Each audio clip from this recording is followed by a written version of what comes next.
হযরত আলী সঙ্গে সঙ্গে আরেকটা কথা জিজ্ঞাসা করলেন, ইয়া রাসূলুল্লাহ হাবিবাল্লাহ, হুজুর আমাদের ভালোবাসার মানুষরা কোথায় থাকবে?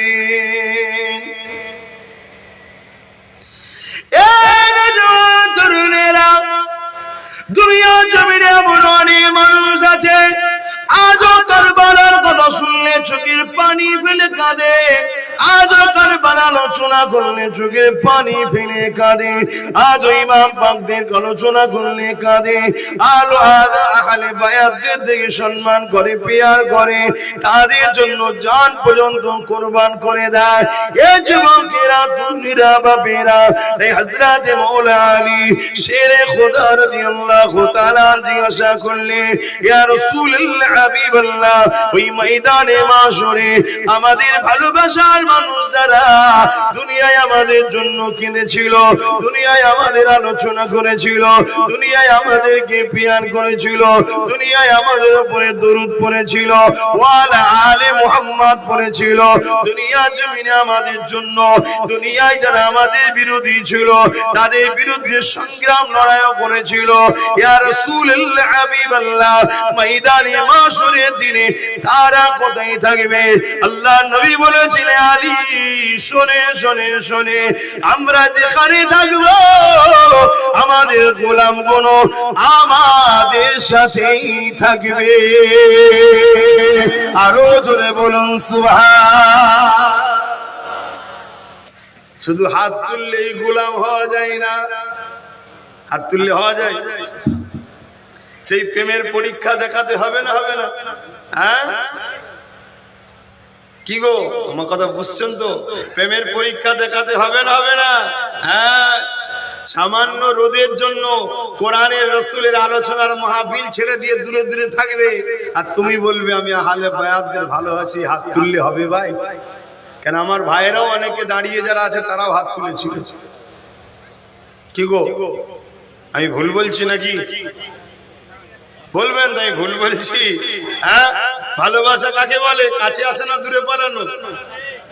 তাহলে আজকে এখানে সাহাবাদের আলোচনার জায়গা, হযরত শেরে খোদা আলী হুজুর আলোচনার জায়গা, আহলে বায়াতদের আলোচনার জায়গা, সেখানে আমরা জমি জমে বসবো, এটাই তো প্রেমের একটা লক্ষণ, এটাও তো একটা প্রেমের ইজহার। আরো অনেক কাজ আছে, তার মধ্যে এটাও তো একটা প্রেম। তাই আমি আরো একবার বলবো, ছায়া হয়ে গেছে, এগিয়ে গিয়ে যারা যারা বসে আছেন একবার উঠে চলে আসেন, কাছে আসেন, সবাই উঠে আসেন কাছে। মাহফিল দেখতে খারাপ লাগছে, উঠে আসেন, এবারে মহব্বতের মানুষ চেনা যাবে। উঠে আসেন, দেখি কারা কারা উঠে আসে দেখি। হ্যাঁ, যারা ভালোবাসে তারা আসবে, যারা ভালোবাসে না তারা সেদিনও শুনে না, আজও শুনবে না। সেদিন সাহাবাদের কথা শুনেছে নাকি? নবীর কথা শুনেছে নাকি? আজকে আমাদের কথা শুনবে? উঠে আসেন যারা ভালোবাসেন, উঠে গায়ে গায়ে বসেন। এখন তো ঠান্ডা হয়ে গেছে, আর তো আছি 1 ঘন্টা 5 মিনিট, একটু কম সম গায়ে গায়ে সেটে যান, দেখি কজন ওঠে আর কজন বসে রয়ে যায়। এটাও একটু দেখার দরকার আছে না নাই? কি গো বলুন, দেখার দরকার আছে না না? হ্যাঁ, হযরত আলী কে জানেন? কে? হ্যাঁ, আল্লাহ নবী বলেছেন হযরত আলী কে? ঘরের ভেতরের কথা, ঘরের ভেতরের কথা দুনিয়ার কেউ জানতো না। হযরতে খাতুনে জান্নাত ফাতেমা আয-জাহরা রাদিয়াল্লাহু তাআলা আন থেকে রায়াত, হযরতে সিদ্দিক আকবর বলছেন, হযরতে খাতুনে জান্নাত ফাতেমা, হযরতে সিদ্দিক আকবর হযরতে আয়েশা সিদ্দিকা রাদিয়াল্লাহু তাআলা আনহাকে বলছেন, হে আয়েশা, আমি নিজের কানে শুনেছি আল্লাহ নবী বলেছেন আমার আলীকে আল্লাহ এত নিয়ামত করেছে, আমার আলীর দিকে কেউ যদি তাকিয়ে থাকে এটাও একটা ইবাদত। জোরে বলুন সুবহানাল্লাহ, আরো জোরে বলবেন সুবহানাল্লাহ, নারে তাকবীর। তাহলে সেই হযরতে আলী হুজুর যদি না বলতো যে হুজুর আমাদের গোলামগুলো, আমাদের ভালোবাসার মানুষগুলো কোথায় থাকবে, তাহলে আজকে আমরা শুনতে পেতাম এই মেসেজটা। তিনি তো আমাদের জন্য একটা সহজ রাস্তা করে দিল, হুজুর আমাদের ভালোবাসার লোকগুলো কোথায় থাকবে? নবী বললেন আমাদের সাথে তারাও খানা খাবে। জোরে বলুন সুবহানাল্লাহ, আরো জোরে বলুন সুবহানাল্লাহ। আরে ভালোবাসা তৈরি করুন, ভালোবাসা।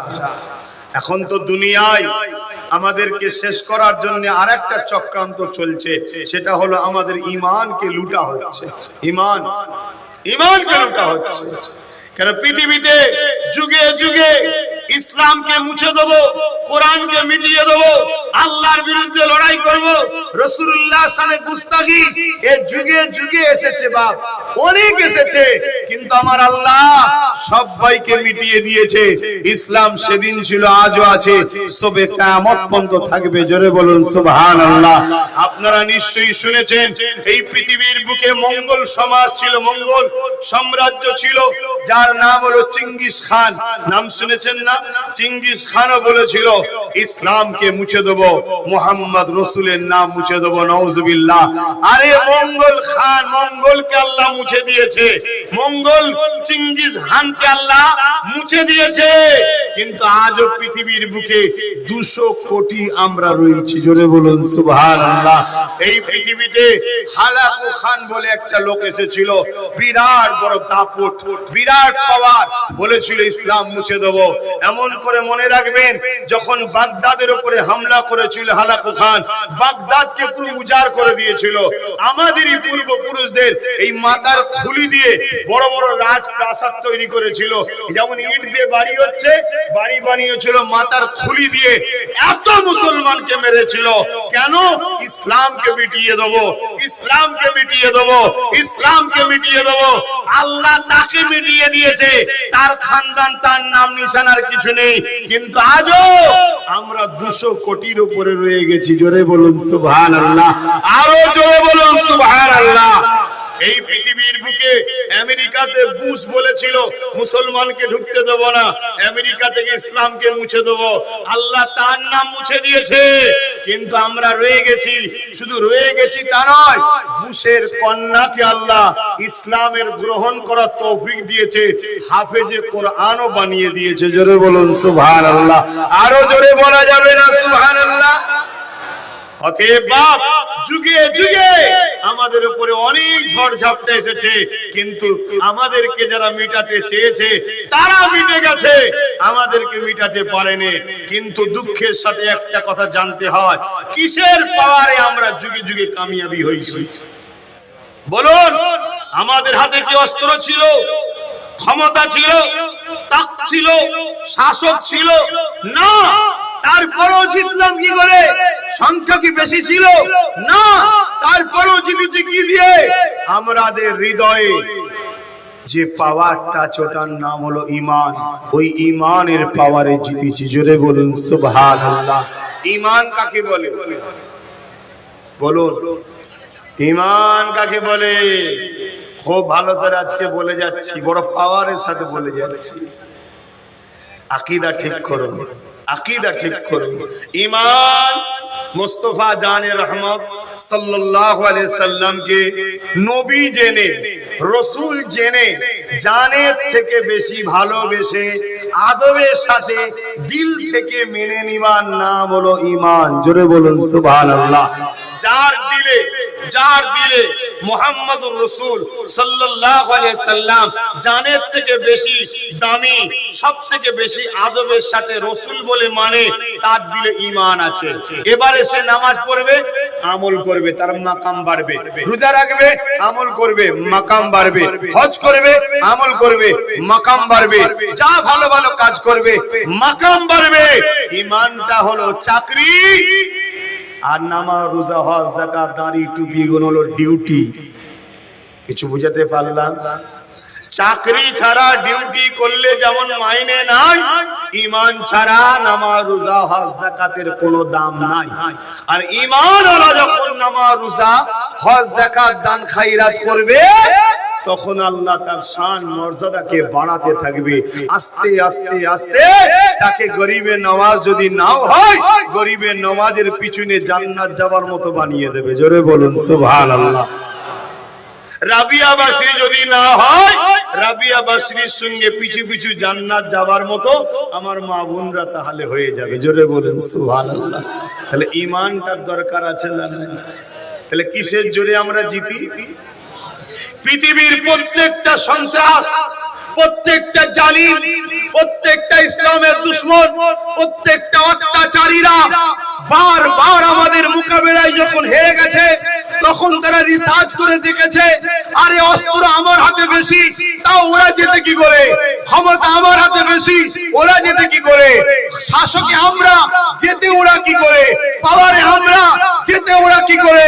আরে পরমাণু শক্তিগুলো পৃথিবীতে একদিকে হয়ে গেল, তারপরও প্যালেস্টাইনকে পরাজিত করতে পারলো না, কি করে জিতলো?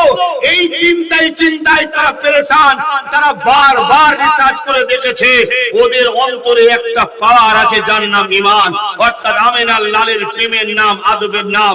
যখন কারো দিলে আল্লাহ রাসূলের প্রেম ভালোবাসা থাকে, সে যখন বিপদে পড়ে যায়, মদিনাওয়ালা তার জন্য ফরিয়াদ করে, আল্লাহ তাকে সাহায্য করে, তাকে মিটানো যায়নি আর যাবেও না। জোরে বলুন সুবহানাল্লাহ, আরো জোরে বলুন সুবহানাল্লাহ। এই পৃথিবীর বুকে যারা আমাদেরকে মিটাতে চায়, যারা আমাদেরকে শেষ করতে চায়, যারা আমাদের বেটিদের মেয়েদের ইজ্জত আবরু লুটতে চায়, যারা আমাদের নাম নিশানাকে মুছে দিতে চায়, তারা নতুন করে প্ল্যান তৈরি করেছে কি? আমাদের ঈমান গুলো চুরি করতে হবে। শুনছেন না শোনেন? কারো কাছে যদি দামি পাওয়ারফুল মিসাইল থাকে, সেটা চুরি না করলে যেমন লড়াই করা যাবে না, তার থেকেও দামি পাওয়ারফুল কি ভাই? ঈমান। ঈমান চুরি করতে হবে। ঈমান চুরি করতে গেলে কি লাগবে? বলুন বলুন। প্যান্ট শার্ট পরা দাড়ি চাচা বা গায়ের ইসলাম যদি এসে বলে, তার কথা শুনে কেউ ঈমান চোর হবে, ঈমান হারা হবে? সমাজের বুকে তারা একদল ছদ্মবেশী আলেম ওলামা, পীর, পীর সাহেব, মুফতি সাহেব, মৌলানা সাহেব, আমির সাহেব, হযরত সাহেব, বিভিন্ন নাম দিয়ে ছদ্মবেশী। অরিজিনাল যারা আমির হয়, অরিজিনাল যারা শায়েখ হয়, অরিজিনাল যারা মুর্শিদ হয়, অরিজিনাল যারা মুফতি হয়, অরিজিনাল যারা আলেম হয়, তারা তো রাসূলুল্লাহর দুশমন হতে পারে না। পারে কি? ছদ্মবেশে আমাদের সমাজে ছেড়ে দিয়েছে। তারা কি করে? ঘুরিয়ে ফিরিয়ে সব কিছু করে, শুধু নবীর শান, মর্যাদা, আজমতকে ছোট করতে চায়। ওলিয়া ওলিয়াদের শান মর্যাদাকে ছোট করতে চায়। এটা হলো চীনা তাদের নমুনা। কথা কিছু বুঝে আসছে? নামাজের বেলায় কোনো আপত্তি নাই, রোজার বেলায় কোনো আপত্তি নাই, হজের নিয়ে কোনো আপত্তি নাই, সমাজে সুদ করে বেড়ে যাচ্ছে আপত্তি নাই, সমাজে চোর চিটিংবাজ বেড়ে যাচ্ছে আপত্তি নাই, সমাজে বেনামে কেমন করে জেনা ব্যভিচারী বেড়ে যাচ্ছে, কোনো আপত্তি নাই। ঘুরিয়ে ফিরিয়ে আমার রাসূলুল্লাহ নিয়ে আপত্তি করবে। এ যুবকেরা, তরুণীরা, বাপেরা, যেমন আমার নবী পাককে আল্লাহ সম্মান দিয়েছে, ওই মাকাম সম্মান গুলো শুনতে চাই না, ওই মাকাম সম্মান গুলো বলতে চাই না। ওই মাকাম সম্মান থেকে আমাদেরকে সরাবার জন্য প্ল্যান করতে লেগেছে।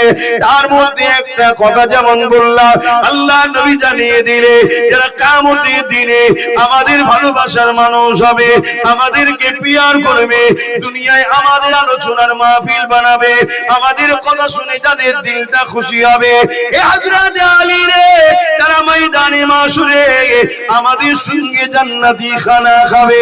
এই কথাগুলো তারা বলতে চায় না। যদি এই কথা আলোচনা হয়, সমাজকে তারা ভুল বোঝায়, এই কথাটা কখনো মানাতে চায় না।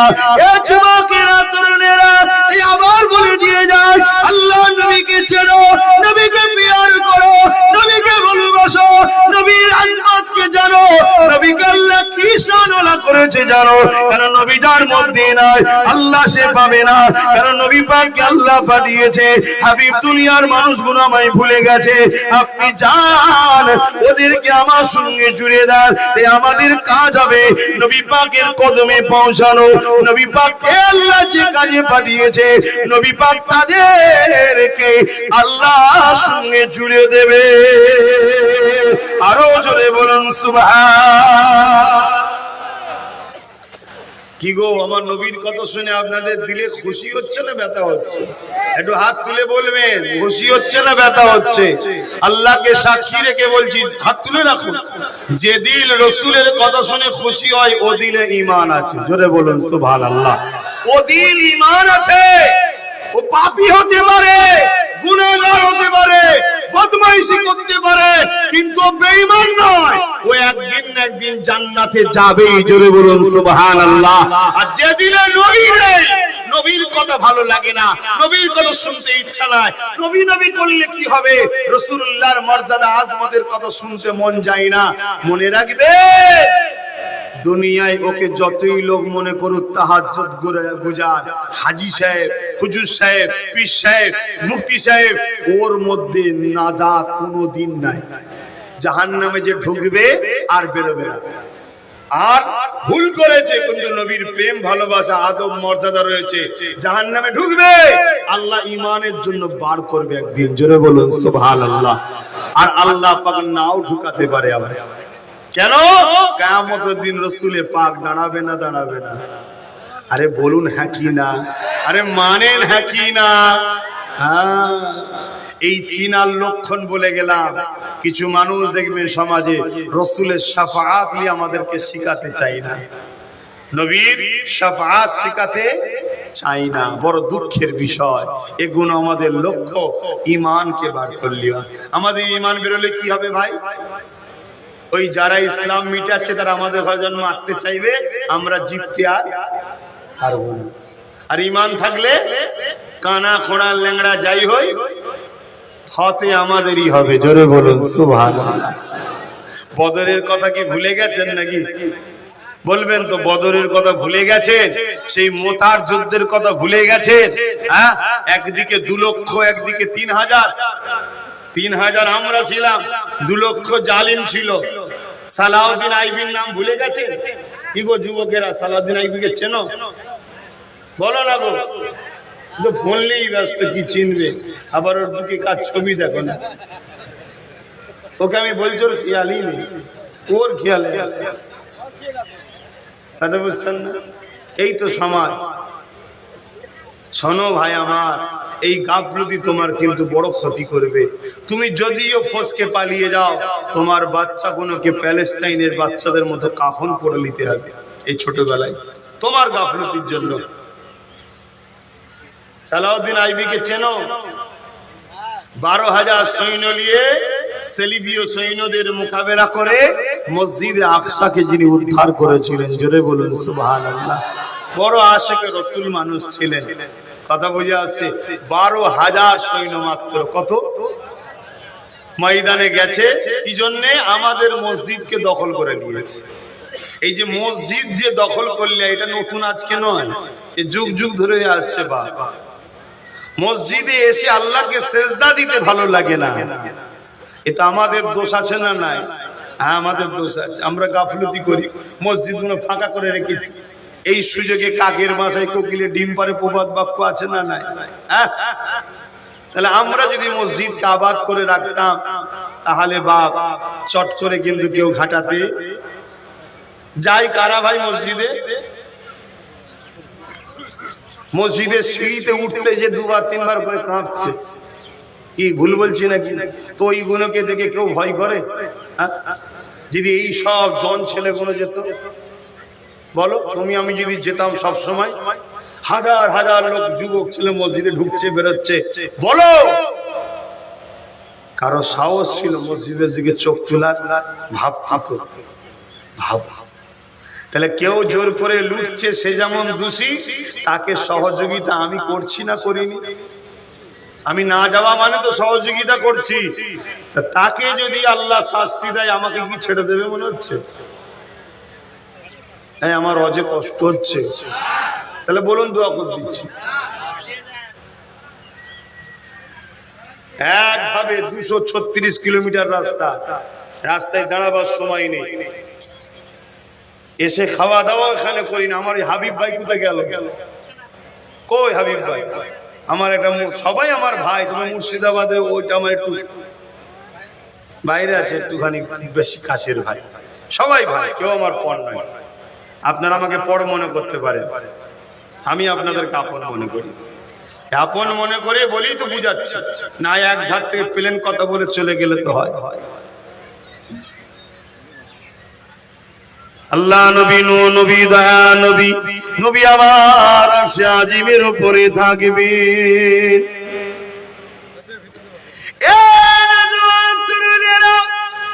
এই পৃথিবী থাকবে না, এই পৃথিবীকে আল্লাহ পাক চূর্ণ বিচূর্ণ করে দেবে। এই বিশাল বিশাল পাহাড় দেখছেন, এই পাহাড়গুলোকে আল্লাহ পাক উড়াবে, একটার সঙ্গে আর একটা চক্কর হবে, সব ভেঙে ধুলো মতো হয়ে যাবে। এই পৃথিবীকে আল্লাহ রাখবে না, কুল্লু মান আলাইহা ফান, সবকিছু আল্লাহ ফানা করে দেবে। এ যুবকেরা তরুণেরা কতদিন এইভাবে থাকবে কে জানে, আল্লাহ ছাড়া। এই সময় আমার আল্লাহ আওয়াজ দেবে, এ হযরতে জিবরাইল ইসরাফিল রে, দুনিয়া জমিনে যাও, আমার হাবিবকে যে উঠিয়ে নিয়ে আসো। এ নওজওয়ান তরুণেরা, বাপেরা, নওজওয়ানেরা, আমার নবী পাক আজও মদিনা রওজা মুবারকে তোমার আমার জন্য সিজদায় পড়ে গিয়ে আল্লাহ দরবারে এখনো কাঁদতেছে। আল্লাহ নবী হায়াতুন নবী, মানো না মানো না, হাত তুলে তুলে বলো মানো না মানো না। নবী আমার রওজা মুবারকে এখনো তোমার আমার জন্য কাঁদতেছেন। সেই নবী পাককে উঠাবার জন্য আল্লাহ পাক বলবেন, জিবরাইল ইসরাফিল রে যা, দুনিয়া জমিনে যা, আমার হাবিবকে যে তুলে নিয়ে আয়। এই জমিনটা সেই জমিন থাকবে না। এই যুবকেরা তরুণেরা, এই ঘর বাড়ি গাছপালা কিছুই থাকবে না। তাই জিবরাইল আলাইহিস সালাম দুনিয়ার জমিনে এসে আমার নবী কোথায় খুঁজে পাবে না। তাই আল্লাহ পাকের কাছে আওয়াজ দিয়ে বলতে লাগবে, ও রব্বি আল্লাহ, আপনার হাবিব কোথায়, আমি জিবরাইল খুঁজে পাচ্ছি না। আমার আল্লাহ পাক বলতে লাগবে, এ হযরতে জিবরাইল রে, দুনিয়ার জমিনে কান লাগিয়ে লাগিয়ে লাগিয়ে লাগিয়ে শোন, যে জায়গা থেকে দেখবি আমার হাবিবের কান্নার আওয়াজ আসছে, ওই জায়গাতে আমার হাবিব তিনার গুনাহগার উম্মত উম্মতিদের জন্য কাঁদতেছে। আরো জোরে বলুন সুবহান। এত দরদি কে আছে? সারা জীবনটা কেঁদেছে, শিশুবেলা থেকে নিয়ে শুরু করে দুনিয়ার জমিন থেকে পর্দা নিয়ে আখিরাতের দিকে রওনা হয়েছে। সেই নবী পাক আজও কাঁদতেছে। শুনছেন? যারা আমাদের ঈমানকে লুটতে চায় তারা আমাদেরকে শিখায় নবী পাক মরে গেছে। বলুন নাউজুবিল্লাহ।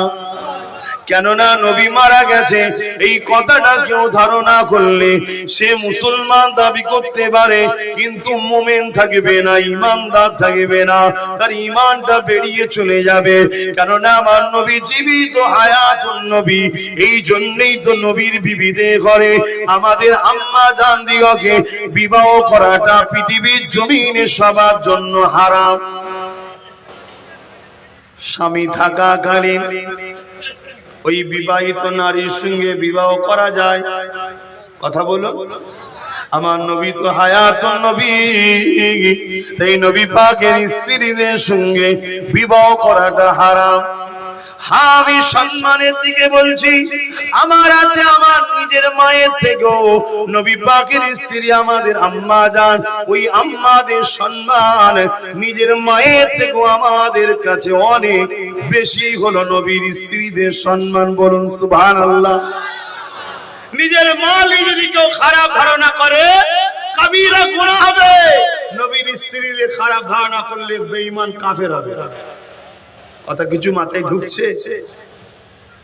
নবীকে ভালোবাসেন। বারবার বলছি যুবকরা, এই যে মুসিবত চারিদিকে মেঘলার মতো ঘিরছে, এ থেকে বাঁচার একটাই রাস্তা আছে বাপ। কেন আমরা সব হাতছাড়া করে ফেলেছি? একটাই রাস্তা আছে, আমেনার লালকে ধরুন, নবী পাককে পিয়ার করুন, রাসূলের মুহাব্বত করুন, নবীর উপরে দরুদ বেশি বেশি করে পড়ুন। নবী পাক যে নামাজের জন্য কেঁদেছে, আল্লাহ নবী যখন সেজদায় পড়ে যেত, মক্কার জালিমরা নবী পাকের পিঠে পচা দুম্বার ভুঁড়ি পর্যন্ত চাপিয়ে দিত, আমার নবী সেজদায় পড়ে পড়ে কাঁদতো। নবী পাক সাল্লাল্লাহু আলাইহি ওয়াসাল্লাম বলেছেন, নোমা নামাজ হলো আমার চোখের ঠান্ডা, সেই নামাজটাকে ছেড়ে দিও না। যুবক, আল্লাহ তো 24 ঘন্টায় ডেইলি একটাই তো কাজ দিয়েছে, 5 ওয়াক্ত নামাজ। আর কি কাজ দিয়েছে বলুন? একটাই তো কাজ, 5 ওয়াক্ত নামাজ।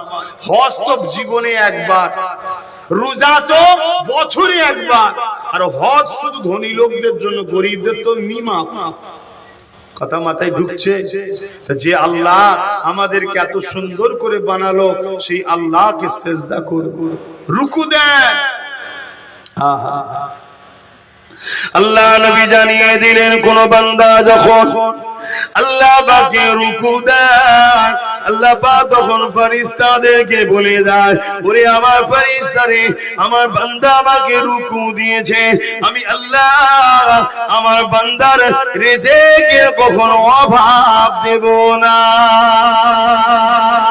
এ যুবকেরা, তরুণীরা, বাপেরা, কোন বান্দা যখন সিজদা করে আমার আল্লাহ বা ফেরেশতাদেরকে বলে, ওই আমার ফেরেশতারে, আমি আল্লাহ আমাকে ওরা দেখে না, বিল গায়ব না দেখে ঈমান এনেছে, আমি আল্লাহ সাক্ষী তোদেরকে রেখে দিলাম, আমি আল্লাহ আমার সিজদাকারী বান্দা বান্দি দিগকে অবশ্যই আমার জান্নাতে নিয়ে এসে আমার দিদারটা দিয়ে দেব।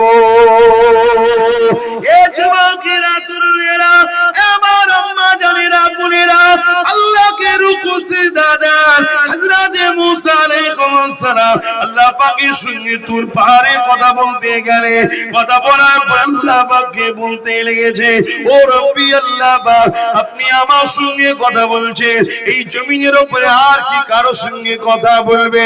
আল্লাহ পাক বলেছিল, মুসা, আমার একদল বান্দা বান্দি আছে যারা আমি আল্লাহ আমার সঙ্গে কথা বলবে।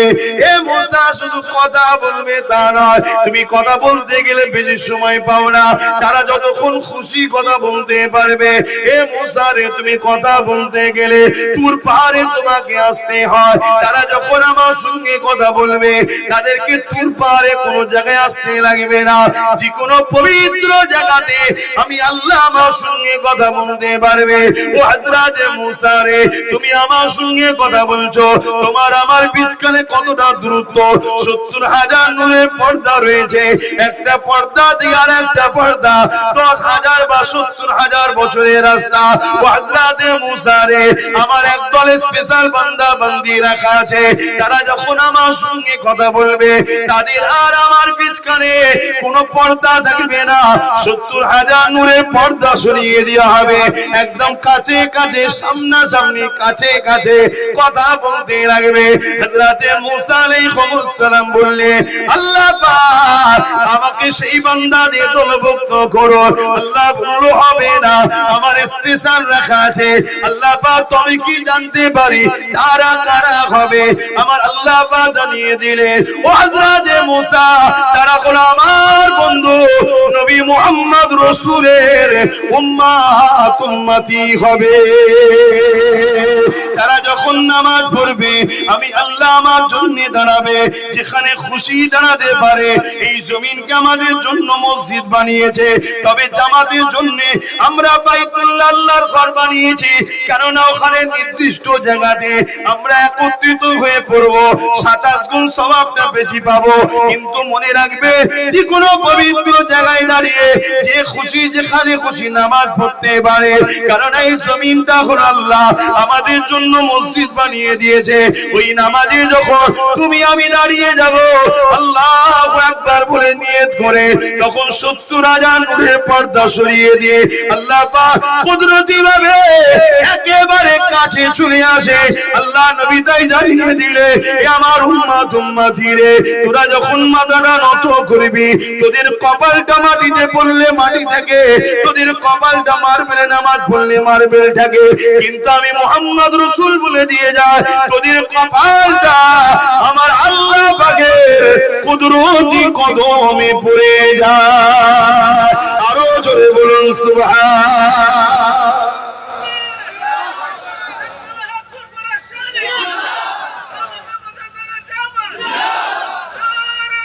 আল্লাহু আকবার। আমার আব্বাজান ভাইরা, আমার আম্মা জানেরা, আমার বোনেরা, সেই নামাজ ছেড়ে দাও ইচ্ছা করে করে। আবার হ্যাঁ, এর চেয়ে বড় দুঃখ লজ্জার কি হতে পারে?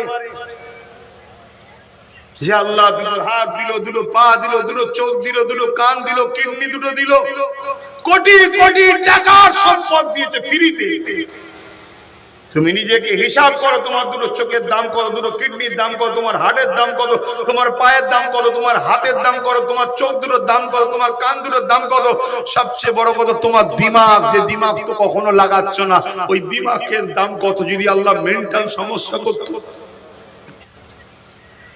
ঘরের বাপ বা শিকল দিয়ে বেঁধে রাখতো, কেন? তুমি পাগল, মেন্টাল তোমার খারাপ আছে।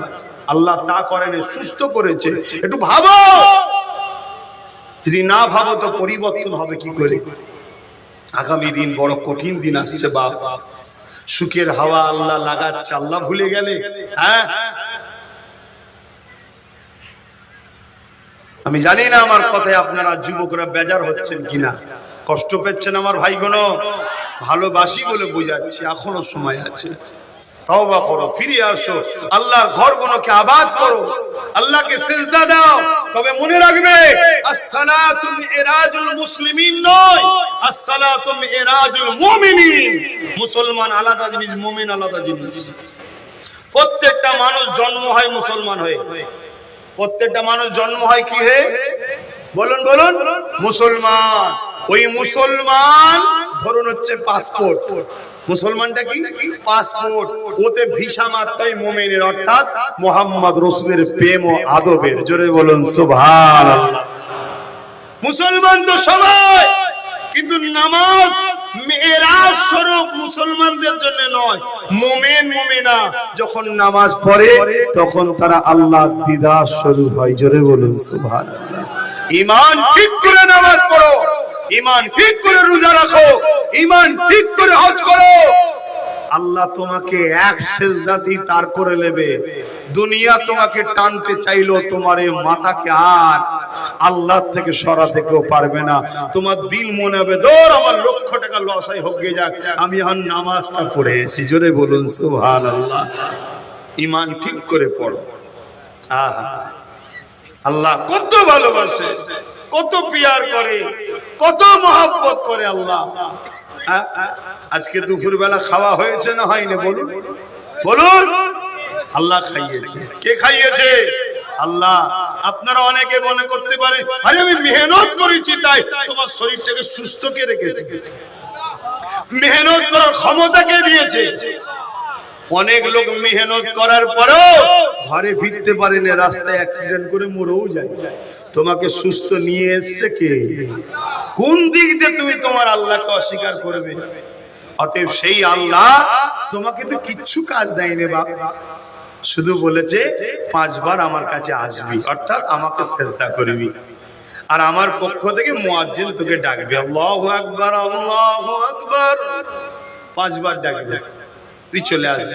আল্লাহ মহান, আল্লাহ সব থেকে বড়, আল্লাহ মহান, আল্লাহ সব থেকে বড়, তোকে ডাকবে, আসবি, এসে আমাকে সিজদা দিবি, রুকু দিবি, তাসবিহ পড়বি। আর নামাজ যখন পড়বেন ওই নামাজের মধ্যেই আবার আল্লাহ আমাদেরকে নবী চিনিয়ে দিচ্ছে। জোরে বলুন সুবহানাল্লাহ। চিনাচ্ছে না চিনাই নেই? বলুন। নামাজ কার জন্য? নামাজ কার জন্য? আরে জোরে জোরে বলবেন তো। নামাজ কার জন্য? শুধুমাত্র আল্লাহর জন্য। কার জন্য? আল্লাহর জন্য। নামাজে কেরাত পড়া হয় কার জন্য? তো সূরা ফাতিহা বা অন্য সূরা মিলান কার জন্য? একটু সারা দেন। রুকু দেন কার জন্য? রুকুতে যে তাসবিহ পড়েন সুবহান রাব্বিল আযীম কার জন্য? সিজদা দেন কার জন্য? সিজদায় যে তাসবিহ পড়েন কার জন্য? সুবহান রাব্বিল আলা কার জন্য? আমরা যখন বলি সুবহান রাব্বিল আলা, আল্লাহ বলে ফেরেশতারে দেখ কত গুনাহ করে এসেছে, আর এসে বলছে আল্লাহ আপনি সবথেকে বড় পবিত্র। জোরে বলুন সুবহানাল্লাহ। আল্লাহ আপনি সবথেকে বড় পবিত্র, অথচ সব গুনাহ করেছে। বলে না বলে গুনাহ করেছি না করিনি? আল্লাহ বলে হ্যাঁ ফেরেশতারে এত গুনাহ করে আমাকে সবথেকে বড় পবিত্র বলছে, আমার পবিত্রতার গুণগান গাইছে। ফেরেশতা আমি আল্লাহ ওদেরকে আজ ছেড়ে দিতে পারি না রে, যা সাক্ষী থাক আমি আল্লাহ ওদের গুনাহগুলো মাফ করে ওদেরকেও পবিত্র বানিয়ে দিলাম। জোরে বলুন সুবহানাল্লাহ। আরো জোরে জোরে বলুন সুবহানাল্লাহ। আহা সুবহান রাব্বিয়াল আলা। কার জন্য? আল্লাহর জন্য। বলুন কার জন্য? আল্লাহর জন্য। কার জন্য? আল্লাহর জন্য। একটা বাহানায় আল্লাহ বলাচ্ছি না বলাইনি? হ্যাঁ, আপনারা বিরক্ত হচ্ছেন। কি করব বাপ, আমাদের কাজই তো তোমাদেরকে রসুলের প্রেমিক বানানো, আল্লাহর প্রেমিক বানানোর চেষ্টা করছি। তাই একবার আল্লাহ বলালে বাহানায় চাপে পড়ে হোক, যাই হোক, বারবার বলি হোক, একবার যদি বলো আল্লাহ, অমনি 40টা আল্লাহ নেকি দেয়। জোরে বলুন সুবহানাল্লাহ। তাই বলাচ্ছি সুবহান রাব্বিয়াল আলা। কার জন্য বলেন? আল্লাহর জন্য। তাহলে রুকু আল্লাহর জন্য, সিজদা আল্লাহর জন্য, তাসবিহ আল্লাহর জন্য, সূরা ফাতিহা আল্লাহর জন্য, কিয়াম আল্লাহর জন্য, সব আল্লাহর জন্য করলাম। এবারে বৈঠকে বসে আছি, নামাজ থেকে ফারিগ হব। আল্লাহ বলছে, বাড়ি বান্দারে, ওরে আমার বান্দি রে, তুই কি চাস তোর নামাজটা আমি আল্লাহ কবুল করে নি? তোর রুকু কবুল করি, তোর সিজদা কবুল করি, তোর কিয়ামটা কবুল করি, তোর তাসবিহটা কবুল করি? জি আল্লাহ কবুল করলেন, কবুল করলেন। আমার আল্লাহ বলে, হায় আমার বান্দা বান্দি রে, তাহলে নামাজ থেকে ফারিগ হওয়ার আগে আমার বন্ধুকে সালামটা দিয়ে দে। আত্তাহিয়াতু লিল্লাহি ওয়াস সালাওয়াতু ওয়াত তাইয়্যিবাতু আসসালামু আলাইকা আইয়ুহান। বলুন বলুন, আমার নবীকে সালামটা দে। আমাদেরকে অনেকে বলে নবীর কথা মনে পড়লে নাকি নামাজ হবে না। হায়রে বড় দুঃখ লাগে, কেন নবী চিনতে পারলেন না? নামাজ হয়েছে নবীর জন্য, কোরআন পেয়েছি নবীর জন্য, কোরআন চিনলেন, নবী চিনলেন না। অথচ কোরআন নবী পাকের মর্যাদার গুণগান গেয়েছে, নবীকে ধরার কথা বলেছে, নবীকে পিয়ার করার কথা বলেছে, নবীকে অনুসরণ করার কথা বলেছে, নবীর ইত্তেবা করার কথা বলেছে, নবী ছাড়া নাজাত নেই বলেছে। সেই কোরআন চিনলাম, কোরআনটা চিনার উপরে এসেছে, এই রাসূলুল্লাহকে চিনলাম না। মনে রাখবেন, আল্লাহ পাক কোরআন তিলাওয়াতকে ইবাদতের মধ্যে শামিল করেছে, আর নবী পাকের প্রেম আদবটাকে আল্লাহ পাক ঈমানের মারকাজ বানিয়েছে। এই মনে রাখবেন, নামাজ আল্লাহর জন্য, রুকু আল্লাহর জন্য, তাসবিহ আল্লাহর জন্য, সিজদা আল্লাহর জন্য, সুবহান রাব্বিল আলা আল্লাহর জন্য, সুবহান রাব্বিল আযীম আল্লাহর জন্য। আল্লাহ পাক বলে, বান্দা তোর নামাজ যদি কবুল করাতে চাস, আমার হাবিবকে সালামটা দিয়ে নে। এই সময় আমি আপনি জিজ্ঞাসা করতে লাগবো, ও রব্বি আল্লাহ পাক, নামাজ তো শুধু আপনার জন্য, আপনি গায়েরকে কেন এখানে ঢুকাচ্ছেন? নবীকে কেন এখানে ঢুকাচ্ছেন? নবীকে কেন এখানে আনছেন? আমার আল্লাহ জানিয়ে দিলে, দুনিয়ার মানুষ শুনে রেখে দে, নবী আমার গায়ের নয়, নবী আমার পর নয়, নবী আমি আল্লাহ আমার আপন। আরো জোরে বলুন সুবহানাল্লাহ। যে আল্লাহ নামাজে নবীকে পর্যন্ত বাদ দেয়নি, কোরআনে নবীকে বাদ দেয়নি, আযানে নবীকে বাদ দেয়নি, তাওরাতে নবীকে বাদ দেয়নি, ইনজিলে নবীকে বাদ দেয়নি, জবুরে নবীকে বাদ দেয়নি। যেখানে আল্লাহ আল্লাহ আল্লাহ আল্লাহ, সেখানে নবী মুহাম্মদ রাসূলুল্লাহকে আল্লাহ রেখেছে। কিন্তু বড় দুঃখের বিষয়, আমাদের ঈমানকে চুরি করার জন্য কলেমা থেকে নবীর নামকে বাদ দিবার ষড়যন্ত্র চলছে। লা ইলাহা ইল্লাল্লাহ শুধু বলো, মুহাম্মদ রাসূলুল্লাহ বলা যাবে না। নাউযুবিল্লাহ মিন জালিক। মনে রাখবে, সারা জীবন যদি লা ইলাহা ইল্লাল্লাহ, লা ইলাহা ইল্লাল্লাহ, লা ইলাহা ইল্লাল্লাহ বলে যাও, মুহাম্মদ রাসূলুল্লাহ যদি না বলো, ঈমান কোনদিন হবে না। কারণ লা ইলাহা ইল্লাল্লাহ হলো খবর, মুহাম্মদ রাসূল হলো খবর দাতা। মুহাম্মদ রাসূলের উপরে বিশ্বাস হয়েছে বলেই তো না দেখে খবর আল্লাহকে মেনে নিয়েছি। আরো জোরে বলুন সুবহানাল্লাহ, আরো জোরে বলুন সুবহানাল্লাহ। নারে তাকবীর। আল্লাহ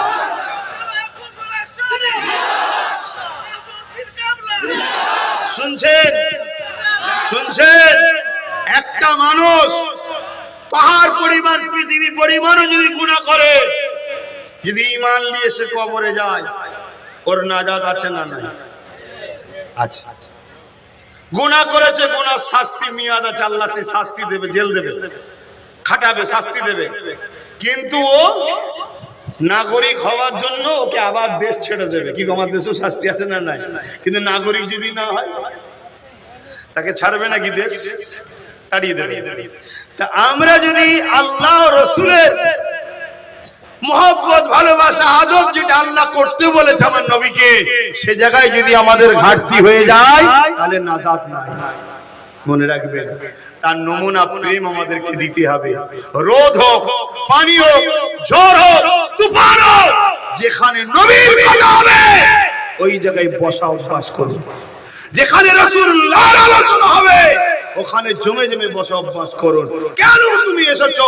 না, আমার রাসূলের কথা হবে, আমি যাকে ভালোবাসি তিনার আলোচনা হবে, তাই আমি শুনতে এসেছি। জোরে বলুন সুবহানাল্লাহ। এটা একটা প্রেমের বৈশিষ্ট্য, শিক্ষার স্বার্থে বলছি। মনে রাখবে, একটু সাবধানে সাবধানে পা ফেলুন, সাবধানে সাবধানে পা ফেলুন। আপনি আম মানুষ, ধোকায় পড়ে যাবেন, ধোকায়। তাই মনে রাখবেন, সাহাবা হুজুর আমার নবীকে যেভাবে ভালোবেসেছে ওইভাবে ভালোবাসুন। আহলে বায়াত আমার নবীকে যেভাবে ভালোবেসেছে ওইভাবে ভালোবাসুন। সুলতানে হিন্দ, গরিবে নওয়াজ, আতায়ে রাসূল, মুঈনুদ্দিন আজমিরি, সঞ্জালি, আল হাসানি ওয়াল হুসাইনি, তিনি রাসূলকে যেভাবে ভালোবেসেছে ওইভাবে ভালোবাসুন। পূর্ব ভারতের মানুষ আলহামদুলিল্লাহ অনেক মাদ্রাসা আছে, আরো হোক, অনেক মসজিদে আছে, আরো হোক, অনেক আলেম ওলামা আছে, আরো হোক, অনেক হাফেজ আছে, আরো হোক। কিন্তু মনে রাখবেন, পূর্ব ভারতের ২৯ শতাব্দীর উলিল আমর, যুগশ্রেষ্ঠ আলেম, যুগশ্রেষ্ঠ মহাপুরুষ হযরতে সাইয়্যিদনা আবু বকর সিদ্দিক আল ফুরাইফুরফুরাবি দাদা হুজুর রাহমাতুল্লাহ আলাইহি যেভাবে রাসূলুল্লাহকে ভালোবেসেছে ওইভাবে ভালোবাসুন।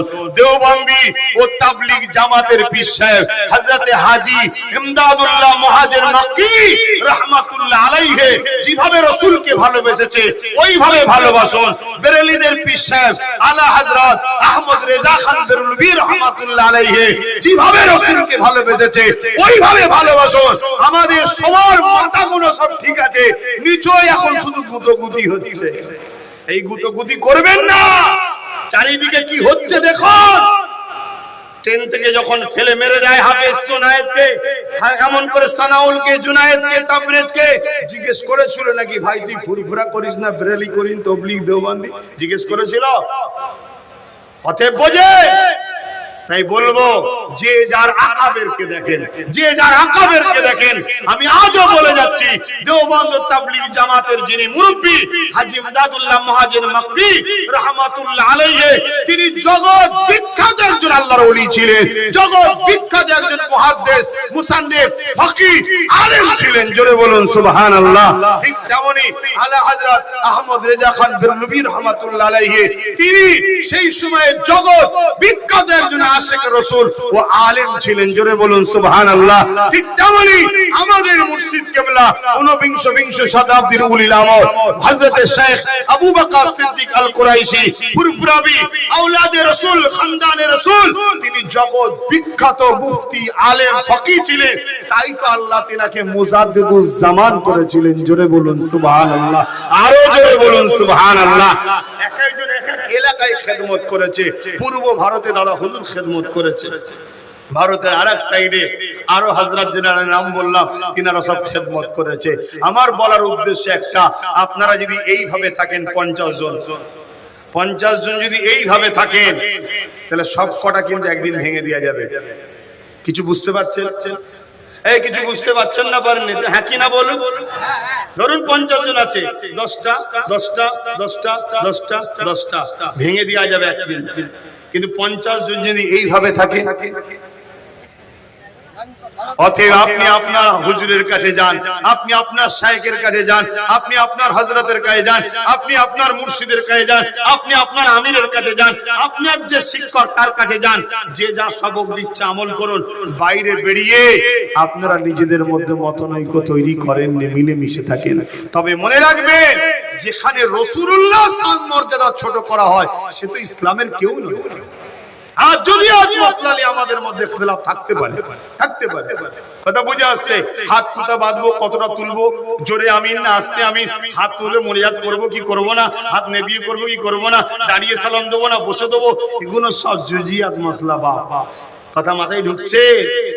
ইসলামের মূল খাঁচা নয় এগুলো, কিন্তু রাসূলুল্লাহ হলো ঈমান।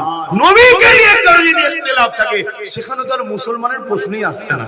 তার সাথে তো কোনো হালে কোনো ভাবেই তার সাথে উঠা বসা করা বলো যাবে? আমি যেসব হুজুরদের নাম বললাম ইনারা সব নবীর পাগল ছিলেন। আর এই পূর্ব ভারতে বা ভারতবর্ষে এই যে নাম বললাম ইনারাই দিন প্রচার করেছে। ভালো করে খুঁজলাম না। আর একজন আছে কারামত আলী জনপুরি সাহেব, এখন দেশ ভাগ হয়ে গেছে। বাকি কেউ ছিল না। বা আমার কথাই কি আপনারা বেজার হলেন, কষ্ট পেলেন? আমি বৃহৎ স্বার্থে বলছি, আল্লাহ দোহাই দিয়ে বলছি, এই ছোট্ট ছোট্ট বাচ্চাগুলোর কথা ভাবুন, মা বোনগুলোর কথা ভাবুন। তুমি আমি নাই বিপদে ছুটে পালালাম, তোমাকে আমাকে বন্দি করেও ফেলে, তুমি আমি নাই যেখানে সেখানে পেশাব পায়খানার প্রয়োজন মিটাতে পারলাম, কিন্তু তোমার আমার মা বোনগুলো কি হবে? ভাবো আমার কওমের মানুষ, ভাবো ভাবো ভাবো। আসো আর কথা বাড়াবো না, একটু সকলে দাঁড়িয়ে দাঁড়িয়ে দয়ার নবীকে সালাম দেবো।